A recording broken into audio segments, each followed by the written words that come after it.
Hey everyone, Tankenstein here. In this video, I've got your very first gameplay and overview for the PLZ83-130. This is a currently rank 5 battle rating 7.3 tank destroyer in the Chinese Ground Forces tech tree, and is the top level reward for the Inferno Cannon event. Now this is not a premium, so bear that in mind. It does not give you any sort of special bonuses insofar as RP or SL is concerned, so you want to bear that in mind. This is not going to help you grind through the tech tree any faster than any regular vehicle. Now with that being said, this vehicle made quite a stink when it was first announced, being that it has a 130mm cannon all the way down at 7.3 BR, and let's go ahead and check that out. So it's got the BR482B as its main shell, and this fires through 300mm of armor at very best, which is absurdly powerful, and has nearly 200 grams of explosive filler equivalent for the HE filler on the inside of the shell. So it is very, very powerful. It will likely get through most enemies, and then once it's in the enemy vehicle, it'll blow up and probably kill the entire crew. Now, one weakness of this, kind of weakness at this BR, is that it only has a 900 meter per second muzzle velocity. Now, is that outright terrible? No, but it's also not really all that great, especially at this BR where you start seeing things like faster velocity heat FS and also, of course, APDS. So it is kind of weak insofar as that's concerned, which could impact your long range shots with this, which, as you might guess, you probably want to do because it has barely any armor. It's got very good power to weight ratio relative to this BR, and of course good max speed. However, again, minimal armor, so you're going to want to be hiding away from the battle and firing with this thing at a distance. Now that might be a little bit difficult because you only have up to 5.5 times zoom, which at this BR isn't fantastic, and of course it has a very long reload. Now these are the base stats: 7 degrees per second of turret traverse and 15.5 second reload. But when you actually get into the crew itself, you can check it out. It actually has, my variant here, has 12.6 seconds, and the gunner is at 9.4 seconds of turret traverse, or degrees per second of turret traverse. So it's not quite this bad, and I'm not an expert, or I do have an expert crew rather, so you want to bear all that in mind. But that being said, enough going over this thing. Let's get into a few matches with it. I will make this as accurate as possible. I'm not just here to show you all the craziest kill streaks. If I do well, I'll include it. If I don't do so well, I'll include that too. But that said, I'm just going to make this as realistic as possible so you guys can know how good this thing is in any situation. That said, let's get into it. Now, this is probably not only like the worst map or one of the worst maps for this vehicle, but this is one of the worst setups of this map. So hopefully we can still show you guys something. I can still show you guys something. Remember, I'm the only person running this channel, so if I ever say we, that just indicates me.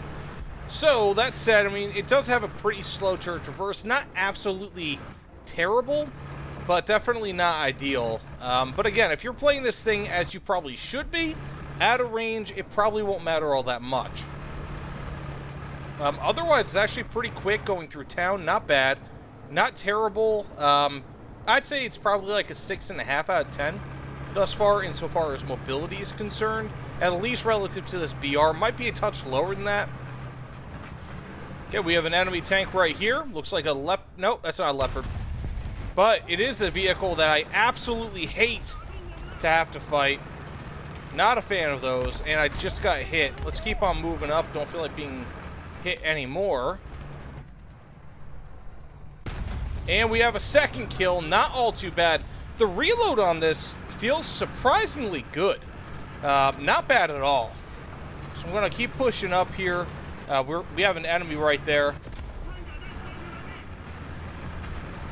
Although I am now toast. Now, one thing that I am really enjoying about this vehicle in my first few kind of times trying it out, it actually is a surprisingly smooth firing platform on the move. Ooh, that's not good. Actually, you know what? That might not be too terrible because he's partially exposed, and that T-114 is going to be able to get the best of him, I'm sure. But got the kill. Look at that.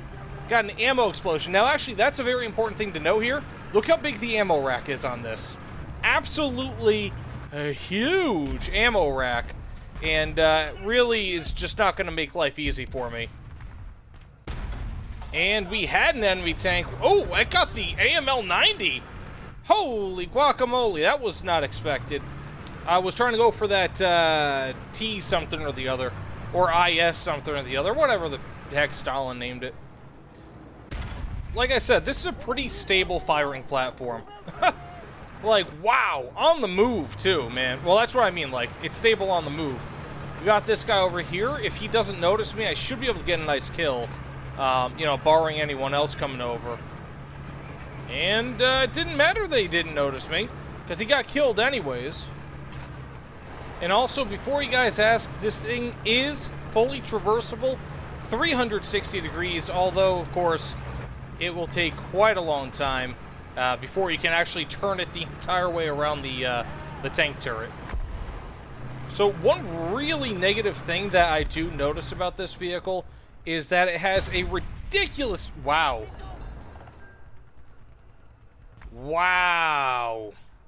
Any hoodles, this thing has a ridiculously tall profile. And even though it says it has a 93% visibility on the stat card, that's got to be wrong. Like, this thing... Look where this gun is compared to the profile, like, of the turret. It is just heinous. And so you are visible to the enemy far earlier than they'll be visible to you, at least when it comes to shooting your cannon.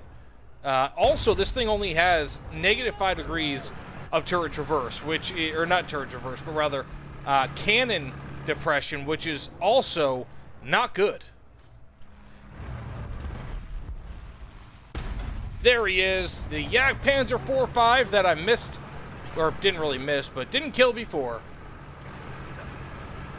Also, one thing I'm noticing is that when I'm being shot, the shell just goes straight through. I mean, that's kind of one of the benefits of having armor the way that this is. However, look at that. That didn't go right through. I wish it did. Anyways, like I said, I'm showing you guys the gameplay as it happens. I'm not just trying to sugarcoat this, so you guys could see whether or not you want to grind for this or possibly even buy it. Now, some other quick notes I want to make on this vehicle. It's really, I feel like it'd be best served in a relatively flat map, or a flat area of a map, with relatively long distances. The gunner's optics aren't as bad as I thought, but they're still not really great.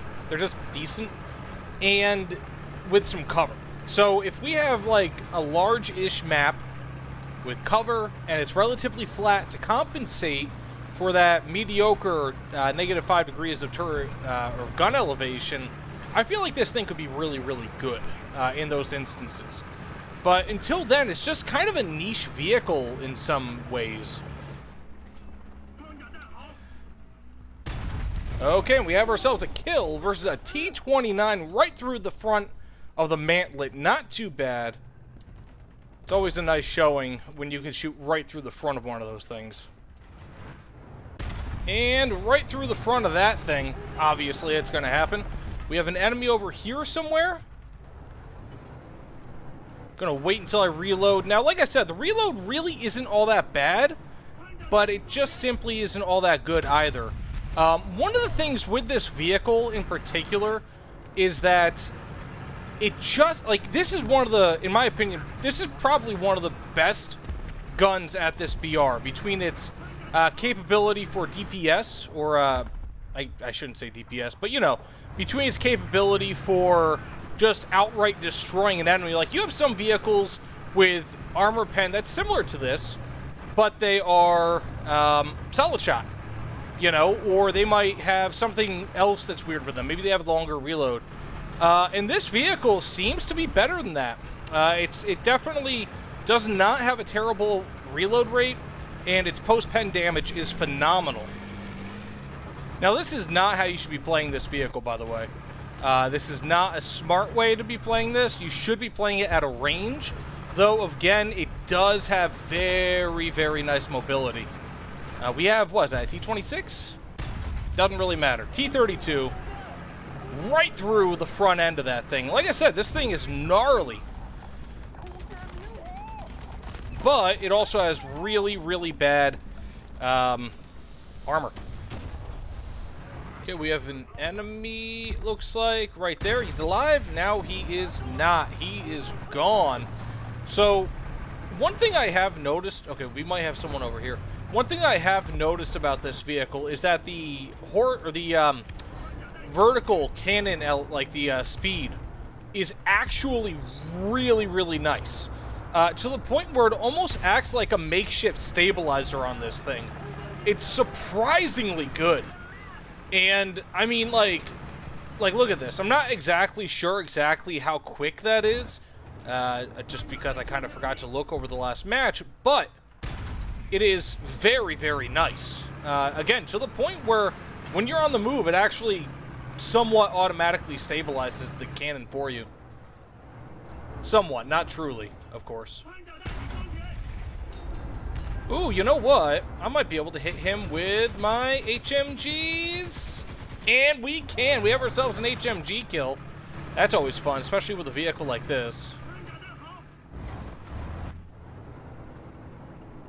Ooh, we got the Term 3. Now, if there is any one vehicle that I would hate to have to deal with, it's probably that. Because it has about 30 bajillion different ways to actually kill me. So I got kind of lucky there. Now, that being said, as I think I probably mentioned 50,000 bajillion manillion times here, really the best way to play this thing is at a range.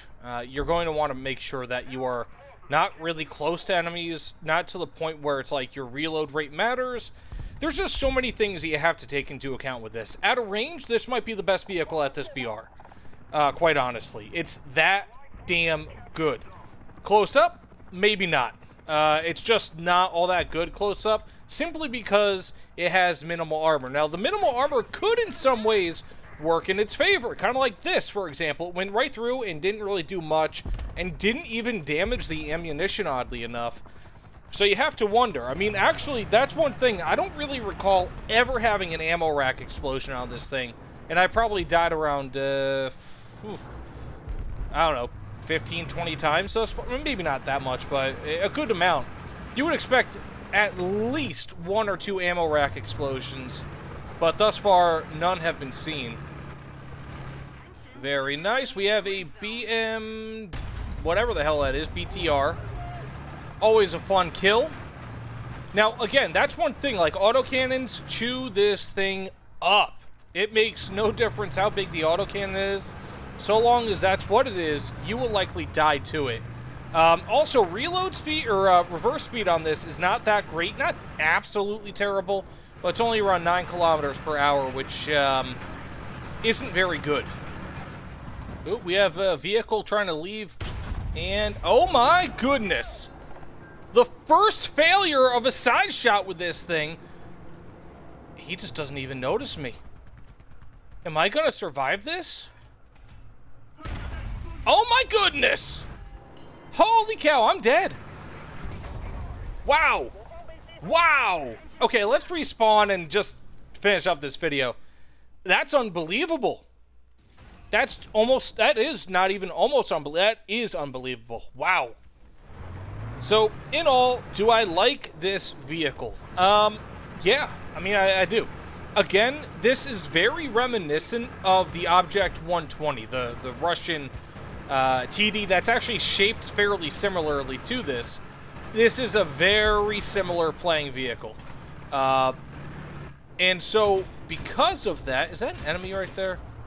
It's not. Because of that, you really need to be at a distance to actually maximize the effectiveness of this vehicle. It's not so much to the point where it is where you can't be close up, but this thing has so much power in its cannon that being close up is just not something that you want to do. I'm just gonna barge in through here and then shoot him. And we didn't get the kill quite yet, but we will in a moment. Via my way. And my way is not had, unfortunately, but... And there we go, finally a kill. So, another thing actually with this vehicle is that it kind of, like, it's not a bad thing, really, but its cannon can overpen. So that's something you really want to consider. But overall, just in kind of summation here, okay, I think that's an enemy right there. Ooh, there we go. I got the kill that time. So, do I like this vehicle? Yeah. I mean, it's a crap ton of fun. A poop load of fun. This thing is actually really, really good. It's got huge weaknesses insofar as its armor thickness is concerned. Insofar as its armor height's concerned, huge ammo racks, which I'm sure is going to become a problem with this thing. Like I said, I didn't really experience it so much being an issue, but it is an issue. And it's got great mobility. Not great turret traverse, but again, if you are at a distance, which you should be with this, then turret traverse typically won't matter. Close range, this thing sucks. Long range, this thing is godly. Also, one other thing to point out here, again, as I mentioned, I think in the intro, I'm not here to make it where I'm like getting 50 kills. Like, that's good. You know, like that shows off some capabilities in some ways of this vehicle. Like, that's a cool thing. However, just for the purposes of this video, like I said, ooh, that's a mouse. Oh, right through the front of the mouse. You couldn't end this video off without a mouse kill. Also, you might be wondering, the HEVT, why have I not used it? Well, quite honestly, it just hasn't been necessary. It's very good in its purpose. However, it only has 300-ish millimeters. That was crap. There we go, overpenning. It only has, not 300-ish. It's only got like 300. Can I get a kill here? Probably not. It's only got 3.29 kilograms of explosive filler equivalent. And even still, the actual HE, the non-VT fuse variant, it only has 0.12 kilograms more. So it's not great, not terrible, and there we go. We're getting killed by the vehicle I've been mostly comparing this to. So that said, thank you so much for watching. If you don't mind, please consider liking, commenting, subscribing, and it was an ammo rack. By the way, thanks again. I'll see you all on the other side. Take care, everyone.